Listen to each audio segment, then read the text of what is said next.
Well, top on the brief this morning is an unfortunate incident involving an helicopter crash in Port Harcourt that has left at least 3 persons dead in the Rivers State capital. The accident occurred in the mid-early hours of Thursday along the waterfront or waterways in Port Harcourt when a helicopter SK-76 operated by East Wind Aviation took off from Port Harcourt military base to the FPSO Neum Anton oil rig. The aircraft carrying a total of 8 persons ditched into the water near Bonifinima in the Atlantic Ocean. According to the authorities in a statement, rescue efforts have been activated while Nigerian Safety Investigation Bureau (NSIB) and neighboring aerodromes have been notified. The NSIB Director General spoke to our senior correspondent, Chamberlain Uso. At this point, we know where the helicopter crashed, so it doesn't really bear on this. And bear in mind that the helicopter crashed, I learned 1 kilometer from its intended destination. So in this, I can't say if it was really of any impact, but we'll be investigating all of these issues as we move forward. Can you provide more details on the course of the helicopter ditching into the Atlantic Ocean? And are there any early indications of mechanical failure or environmental factors? At this time, I can't. I mean, it's too early to speak on that, but we do know the weather around the vicinity was a little marginal at the time of the crash. We'll know more in the coming days, and we'll put out a preliminary report within 30 days of this incident.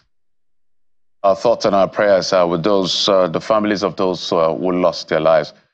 Let's now head to the presidency, where President Bola Tinubu has restricted ministers and heads of departments and agencies to a maximum of 3 vehicles in their official convoys. He also ordered all ministers of state, I should say, and head of agencies to have at most 5 security personnel attached to them, including 4 police officers and 1 DSS officer.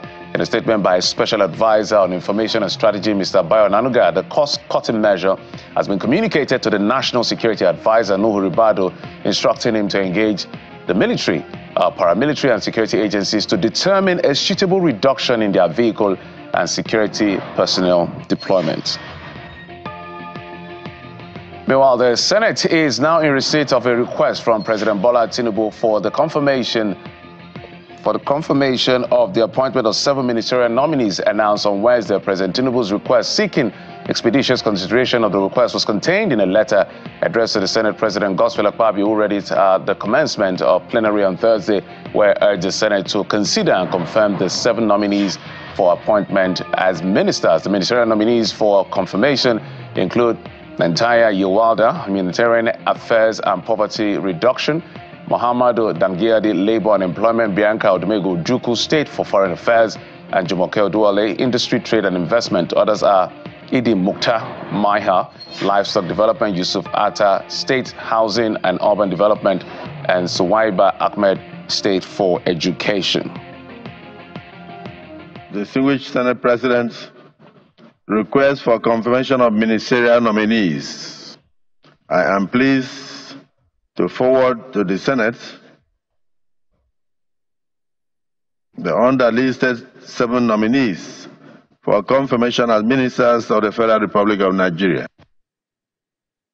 Well, that was not all from the Red Chamber. A slight disagreement ensued on the floor of the Senate over the source of funding recommended for regional commissions following the creation of the Ministry of Regional Development by the President.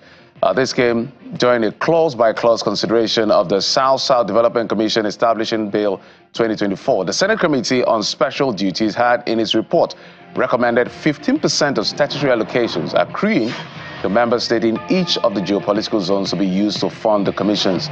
But some senators, however, raised observation on the recommendation. Some of the lawmakers sought clarification on the clause to avoid what they consider litigation between states and the federal government. However, after several explanations, the section was put to a voice vote and it was approved. Also, Section 23 of the establishment bills conferring operational immunity on the boards and executive of the commission was struck out. To other stories now, the Minister of Defense, Mohammed Badaru, has ordered troops of Operation Fansari-Yama to arrest the notorious bandit leader Bello Turji. The minister gave the order while addressing troops at the 1 Brigade headquarters in Gusau, Zamfara State. He explains how President Bola Tinubu has been following the activities of the troops in the past few months and has seen some level of improvement in the operation against terrorists and their associates in the region, but the challenges, he says, are still there. Well, the CBN has actually said that there is no cause for alarm as far as the Naira is concerned. But before that, just next door, the House of Representatives is asking the central bank, or was asking them, to sensitize Nigerians on the status of old Naira notes by the 1st of January 2025. Mr. Afam Ogene, who moved the motion, drew their attention to the fact that the Supreme Court had ruled that 200 Naira, 500 and 1,000 Naira notes will cease to be legal tenders after 31st or December the 31st, 2024. The House is worried that the CBN ought to have started sensitizing Nigerians by now. Instead, the CBN is still issuing out old notes 2 months to the deadline. But the CBN has clarified, they're saying no cause for alarm. To urge the Central Bank of Nigeria to issue more new 200, 500 and 1,000 Naira notes and begin the gradual withdrawal of the old notes from circulation before the deadline of December 31st, 2024. So just to reiterate, the CBN has responded to that request by the members, saying there's no need to be alarmed.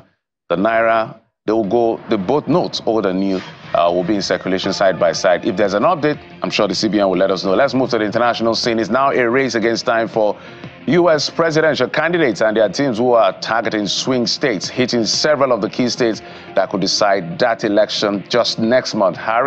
Kamala Harris, I should say, versus Georgia, where she'll be joined by Bruce Springsteen, while Donald Trump is going west as he rallies in Arizona and Nevada. Elsewhere, election workers are bracing for violent threats as some have begun wearing bulletproof vests over fears of an attack. Well, this is an interesting time. Nobody would have believed that an American election would necessitate wearing bulletproof vests. But let's talk to you, bring you update in the world of sports, and it's quite an exciting one where the Super Eagles have been shortlisted as one of the nominees for the Confederation of African Football National Team of the Year for the men category. CAF released the 10-nation nominees with the Super Eagles, who were runner-up at the 2023 Africa Cup of Nations held in Ivory Coast or Côte d'Ivoire earlier this year. The nominations followed the Eagles' outstanding performance. We saw them making it to the final of the last Africa Cup of Nations in Côte d'Ivoire. And this comes amid the Super Eagles' latest ranking by FIFA, moving up 3 places, soaring to the 36th position in the global pecking order. And I will say congratulations to the Super Eagles. So we have nominations for the FIFA Ballon d'Or, we have nomination for CAF, both the players and our national team. So I could say it's a good time for the Super Eagles of Nigeria. I hope we maintain this momentum. That's a place where we are united as a people at all times. But